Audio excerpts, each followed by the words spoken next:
All right. Welcome back to another episode of the Built to Grow podcast. I am your host today, Randy Angston. Tim, still out of town. He'll be back for the next episode. But for today, before we get into the episode, quick announcement. We have some availability in our coaching program.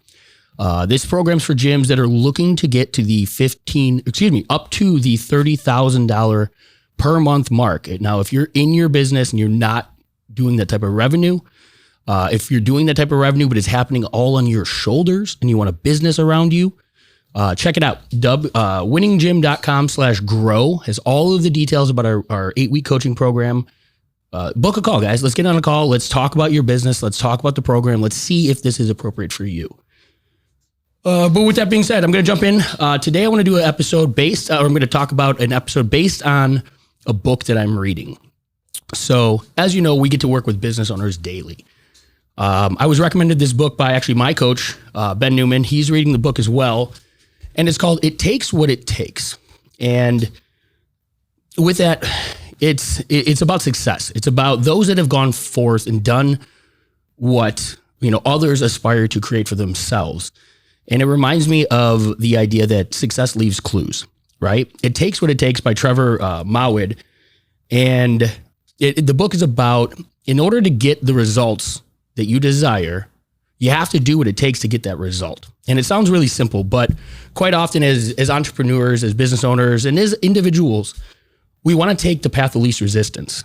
We want to do what we find is easier, or we hold off getting started because we don't have the full picture and things like that. But success is predictable quite often.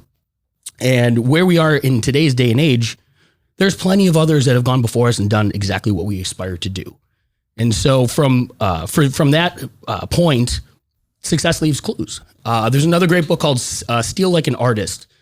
I've read that book years ago. It's something that I try to teach gym owners a little bit of that mentality, because again, we don't have to do the hardest of the hard. We don't have to go figure it out all of the time. We have the ability to look at what others have done and emulate from the success that they've created.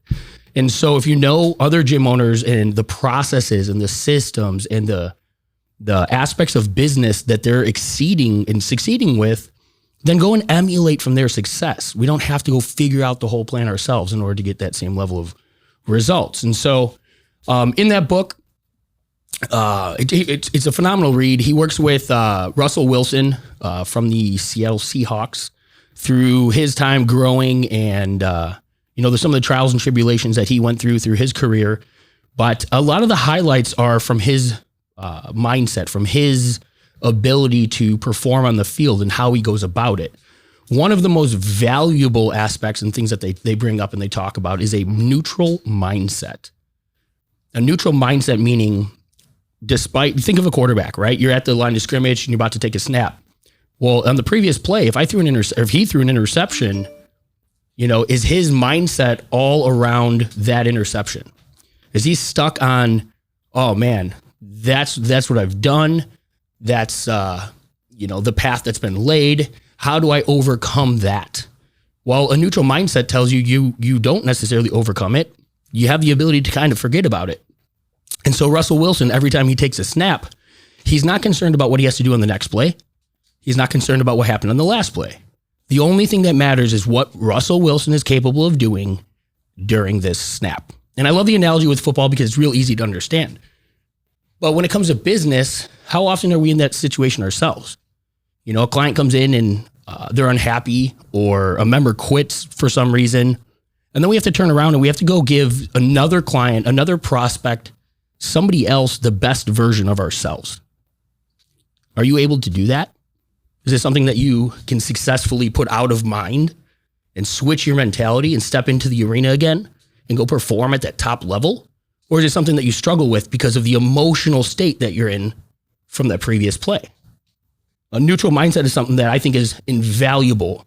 It's something that we have to build and work on. One of the things that we work on with our clients is the fact that you don't have to know the whole process in order to get started. This is huge with business owners that I speak to all of the time. A lot of the gym owners want to know not only the process or the result that they can get maybe from an agency or from a marketing campaign a coaching program even, or whatever they're looking to bring into their business, quite often they look at the result and they look at what it's going to take to get there, but they want to know the whole picture. They want to know how it's going to happen every step of the way. And quite frankly, you don't need to know every single step. You have to have belief in that solution is going to work in your business, and then you need to get started. And so the fear of getting started because we don't have all of those details is something that we see, probably hourly, if not daily, in the entrepreneurial world. And one of the things that I remind everybody is sometimes you just need to get back to running the play. It's as simple as doing what we know leads to the result. And so I'm going to use an example from a couple coaching clients. I won't get into details and names, but there's two that came to mind. And this comes to mind because of the numbers that were generated and created between the two of them. So we had a gentleman probably 6-7 months ago join our coaching program, follow the program. He saw success, and obviously he fine-tuned a lot of the systems within his business. But when it came to attracting new clientele, he got started with our recommendations and then quickly kept coming back to us and asking us to audit his campaigns and look at what he's doing in marketing and doing all of these other things. And it was never our recommendations. It was never based upon the data or the success that was happening in his gym currently running the play that we all agreed was the best for him to do. And so while that option was in front of him, for him to just run the play that ourselves, that most of our audience circle are running, that many of our other coaching clients are running, everybody that's in our network that's running this play is seeing this level of success. And as he adapted that, he agreed, but then he decided to do something different. And unfortunately, throughout, the months that followed, it led to a lot of struggle. Quite often he was, back in the weeds, having to figure out what play to run, what marketing campaign to come next. And he never got that nice, consistent, systematized business or lead generation flow. It never occurred because we never stuck to the play, never ran the play that was in front of us, never used the data to interpret when we needed to change it. We just changed it because we were emotional. And that's where the problem came. And so comparing that to another recent client of ours who came on board from our growth summit, who's running the exact play as is prescribed, if you may, and he's seen over $250,000 in contractual revenue generated since then. Think about that. By doing nothing but running the play that's in front of you, allowing the data to tell you when to make changes and not your emotional state, the results and the success followed. Run the play. That's my recommendation. When you have something in front of you and you can take it the distance, let the feedback, let these systems, let the data tell you when to change and pivot and redirect your course. But until then, run the damn play. You don't get out there and decide to run, soccer plays on a football field because nobody's done it before. You run the plays that worked, right? You study the defense. You got a team of people that know the strategy to play and implement. And when you have the option and it's in front of you, execute it. Another big thing that they talk about is the influences. This is something that I talk with our clients a lot. They used to say that you're the average of the 5 people that you spend your time with. Well, in 2022, we don't necessarily spend time with five influencers or 5 people that are going to give us that level of influence. But we do spend time reading or listening to podcasts or watching TV or whatever it may be. And so your levels of influence can come from places that aren't just people anymore. And so you've got to be very careful about protecting your mindset, protecting what you believe. What are you taking in consistently? Because that's creating the belief system that you have. One of the big things they discuss in the book when Trevor started working with Nick Saban at Alabama, he's working with a number of 19-year-old to 21-year-old kids. And the plan was, how do we get them to adopt the beliefs that we have? They knew it was much more prevalent or much more beneficial for those players to adopt and believe the things that they're telling themselves than the coaches and the support systems around them were telling the players. And so part of the struggle was, how do we get a bunch of 19 to 21-year-olds to adapt or adopt this level of thought, this level of execution, if you may. And the first thing that they decided was, stop saying stupid shit. It doesn't have to be any more than that. They knew that if you speak something, you believe it more than if you just thought it. And so they wanted to attack the things that were being said first. And so right off the bat, the number one thing that everybody on the team had to adjust to was no longer saying stupid shit. Meaning, no negative self-talk, no talking about the game coming up and the challenge that you're going to face. Everything had to be controlled.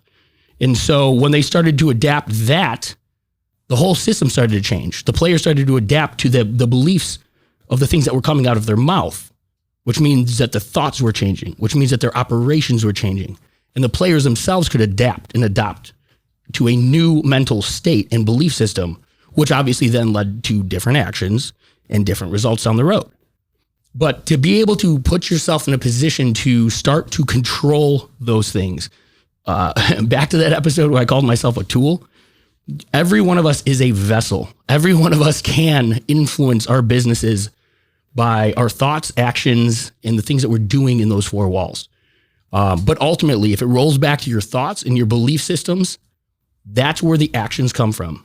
And so if you continue to struggle in your business and you don't have direction, if you don't have a game plan, if you have all of that and you still find yourself unwilling to execute the hard shit that's in front of you, or, the run at adversity mentality, then my recommendation is stop pursuing the information for your business and start pursuing what it's going to take for you to be the individual to execute. That's why I'm such a big proponent for our coaching program. So that's why I'm such a big proponent for having a coach or a group or whatever it may be outside of your fitness business to consistently challenge you, push you as an individual. While, the first half of this, I was saying success leaves clues and it can be somewhat a path of lesser resistance. You still have to be the type of individual that's going to show up.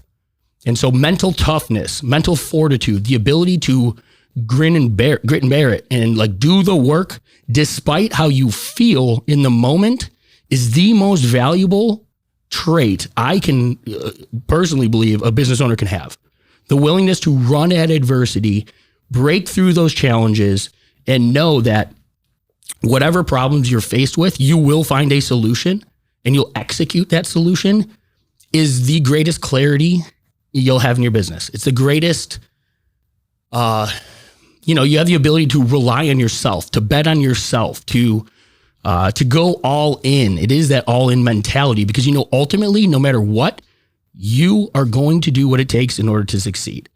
And so for today, I just want to leave you guys with a little bit of kind of a checkup from the neck up, give you guys a little bit of things to think about, things to work on, but definitely suggest checking out It Takes What It Takes. Phenomenal book, phenomenal read. At the end of the day, guys, sometimes it's just about doing the work. It's not always fun and games. It's not always glamorous. It's not every day's Christmas type of thing. But I can tell you that being in the trenches with gym owners, the biggest factor from those that get where they want to go and those that continue to struggle is the willingness to do the work. So with that one, I'll leave you guys with that. But we'll catch you on the next episode of the Built to Grow podcast. All right, and thank you for listening to that episode of the Built to Grow podcast, where we help gym owners win. Now, do you want to connect with me and other gym owners online? All you need to do is join our private Facebook group, Business Talk with Fitness Professionals. Just head on over to Facebook and type in Business Talk with Fitness Professionals, and when you do, we're going to give you our 10 marketing strategies 7-figure gym owners use to win. I look forward to seeing you in the next episode. Until then, keep building something great.